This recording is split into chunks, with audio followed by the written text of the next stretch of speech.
আসরার ছিল। আল্লাহর রাসূল যাকে যেটা বলার এটা বলে দিয়েছেন।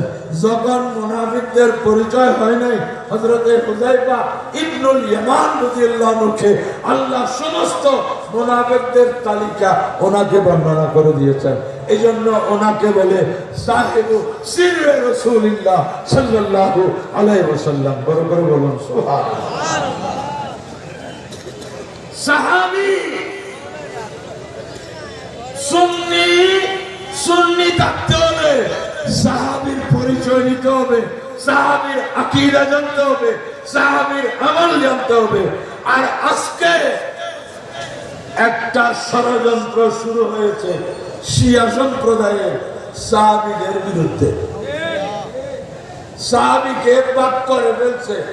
আমরা মকবুল সাহাবীদেরকে মানি। কি বললেন বুঝেন?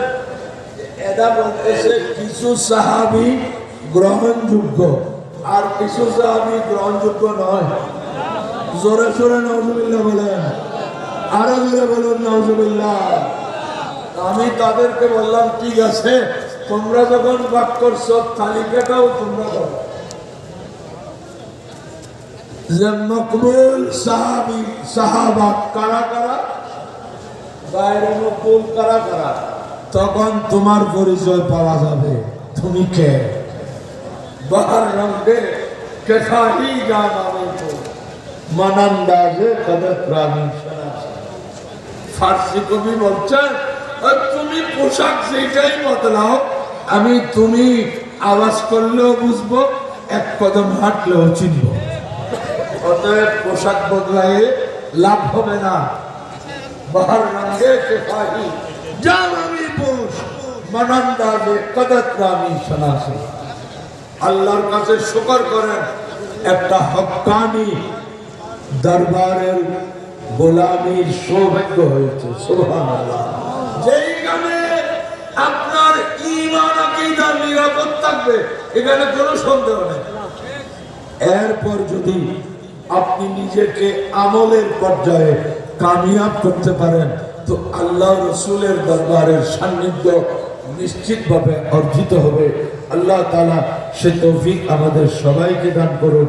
সেই কামিয়াবির শর্তেই আল্লাহ বলেছেন যে এ ঈমানদারগণ আল্লাহকে ভয় করো, তার মানে আল্লাহ রসুলের নির্দেশ মোতাবেক চলো, আর এই ঈমান এবং আমলকে হেফাজত করার জন্য আল্লাহ ওয়ালাদের দামান ধরো।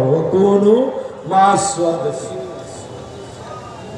ঈমান নাই, আমল নাই, তার পীরেরও দরকার।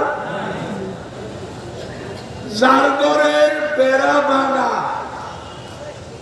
এর ঘরের দরজায় কলাপসিবল গেট দরকার আছে? লোয়ার গেট, বেড়া নেই, এখানে লোয়ার গেট। মানুষ বলবে ঘিরে এখানে লোয়ার গেট কেন দিছে? পিছনে বেড়া ভাঙা, এই ভাঙা ঘরে সব ঢুকবে কোথায়? যেখানে সম্পদশালীর বিরাট অট্টালিকা, সেখানে তরোয়াল লাগে, সেখানে নাইট গার্ড লাগে, সেখানে ডে গার্ড লাগে, সেখানে কত নিরাপত্তা রক্ষা করতে হয়। যার কাছে ঈমানও নাই, আমলও নাই, তার কোনো পীরেরও প্রয়োজন নাই। কারণ পীরের আশ্রয় নিতে হচ্ছে ঈমান এবং আমলকে হেফাজত করার জন্য। বড় বড় বলুন সুবহানাল্লাহ। কোনো মাস সাদিকিন জন্য বলা হয়েছে। অতএব যারা মনে করছে পীর যখন ধরছি শয়তান কিন্তু বড়, তার চেয়ে কৌশলী কি আর কেউ আছে? ভালো ভালো মানুষকে যে আশা পাওয়াচ্ছে, শয়তান কাউকে বলছে আরে ভাই তুমি 5 ওয়াক্ত নামাজ পড়ো, হালাল হারাম মেনে চলো, সব তোমার ঠিক আছে। কি হয়েছে তোমাকে পীর ফকিরের দরবারে কখনো যাইবে না, তুমি যেখানে আছো ভালো আছো।